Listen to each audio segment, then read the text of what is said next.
Welcome back to my channel. ఈరోజు big boss సంబంధించిన మరొక నామినేషన్ ట్విస్ట్ ముందుకు తీసుకొచ్చాను. అదేంటంటే నామినేషన్స్లో దివ్య తాట తీసిన రీతు 5 నిమిషాల్లో మటాస్ ఫుల్ పటాస్ అంట.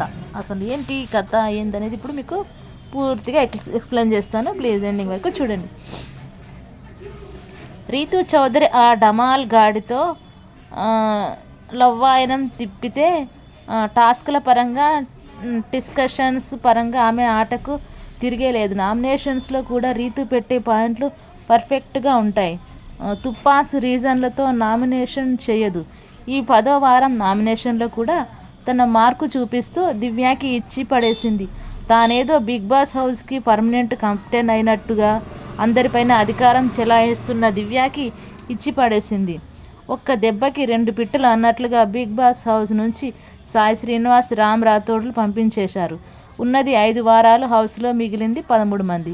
కాబట్టి ఇలాంటి కోతుల డబుల్ ఎలిమినేషన్స్ అత్యవసరం కాబట్టి పంపించేస్తుంటారు. ఎందుకంటే ఫినాలేలో ఉండాల్సింది 5గురే కాబట్టి. ఇక ఆదివారం నాటితో హౌస్లో 2 వెళ్ళిపోగా 11 మంది మాత్రమే మిగిలారు. ఇక ఈ 10 వారంలో ఫ్యామిలీ వీక్ ఉండబోతుండటంతో నామినేషన్స్ ఎలిమినేషన్స్ ఆసక్తిగా ఉండబోతున్నాయి. ఈ 10వ వారం నామినేషన్స్కి సంబంధించిన ప్రోమోలో ఫైర్ అయితే గట్టిగానే ఉంది. ఈ వారం నామినేషన్స్ మీ అంచనాలకు తలకిందులు చేస్తుంది. నామినేషన్స్కు కేవలం 5 నిమిషాల సమయంలో మాత్రమే ముగించాలని ట్విస్ట్ ఇచ్చారు బిగ్ బాస్. గత సీజన్లో అయితే షవర్ నామినేషన్స్ హీట్గా సాగాయి. వాటితో పోల్చుకుంటే ఈ సీజన్లో చెప్పగానే ఉన్నాయని చెప్పొచ్చు. 10వ వారానికి వచ్చేసిన కూడా హౌస్లో మాత్రం ఇంకా సేఫ్ నామినేషన్స్ మారడం లేదు. కంటెస్టెంట్స్ ముందుగా భరణిని నామినేట్ చేశారు. ఇమ్మాన్యువల్ మీలో ఫైర్ కనిపించడం లేదని భరణిని నామినేట్ చేశాడు ఇమ్మాన్యువల్. ఇక రీతు చౌదరి దివ్యాని నామినేట్ చేస్తూ కరెక్ట్ పాయింట్లను పెట్టింది. 2-3ని పట్టుకుని ఒక గ్యాంగుగా ఉంచుకుంటున్నావు, వాళ్ళంతా నువ్వు చెప్పినట్లు వినాలని చేస్తావు, వాళ్ళపై బాణాలు వదులుతుంటావు అని దివ్య బాణాలు బయటపెట్టింది రీతు. దాంతో దివ్య వాళ్ళు ఏమైనా చిన్నపిల్లలా, నేను ఎవరికైనా సపోర్ట్ చేస్తున్నానంటే నేను గెలవాలనే వాళ్ళ కోసం కాదు అని అన్నది. నువ్వు కామెంట్ చేసి ఆర్డర్ చేసి వాళ్ళను ముందుకు రాకుండా ఆపేస్తున్నావు.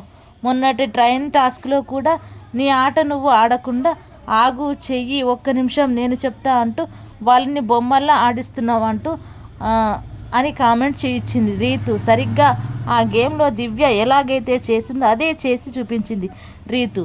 నేను చెప్పింది వాళ్ళు వింటే నీకు ప్రాబ్లం ఏంటి అని అడిగింది దివ్య. లీడర్ బోర్డు టాస్క్లో హైపర్ అయ్యావు, పవన్ బాగా ఆడుతున్నా కూడా చెడగొట్టింది నువ్వే అని రీతుకి కౌంటర్ ఇచ్చింది దివ్య. ఇక గౌరవ్ సంజనాని నామినేట్ చేస్తూ నామినేషన్ డ్రామా ఎక్కువగా ఉంది, పర్ఫార్మెన్స్ లేదు, మోస్ట్ సెల్ఫిష్ ప్లేయర్ అంటే మీరే తింటే చాలు అంటూ పాయింట్స్ పెట్టాడు. ఇక చివర్లో కళ్యాణ్ గత వారంలాగే సిల్లీ అండ్ సేఫ్ నామినేషన్ చేస్తున్నాడు. నీ ఆట కనిపించడం లేదంటూ ఫైర్ లేదు అని అంటున్నాడు. వీడికేదో తేగ ఫైర్ ఉన్నట్టుగా చూపిస్తా, నా ఫైర్ ఏంటో చూపిస్తా, ఆల్రెడీ చూపించాను. లీడర్ బోర్డులో నేను చాలామంది కంటే బెటర్ పొజిషన్లో ఉన్నాను, టాప్ 5లోకి వచ్చి చూపిస్తా అంటూ శపథం చేశాడు నిఖిల్. ఇదండి మన ఈ బిగ్ బాస్ 9వ వారంలో ఇలాంటి నామినేషన్స్ పడ్డాయి అన్నమాట. ఇంకా మరిన్ని ఆసక్తికరమైన టాపిక్స్తో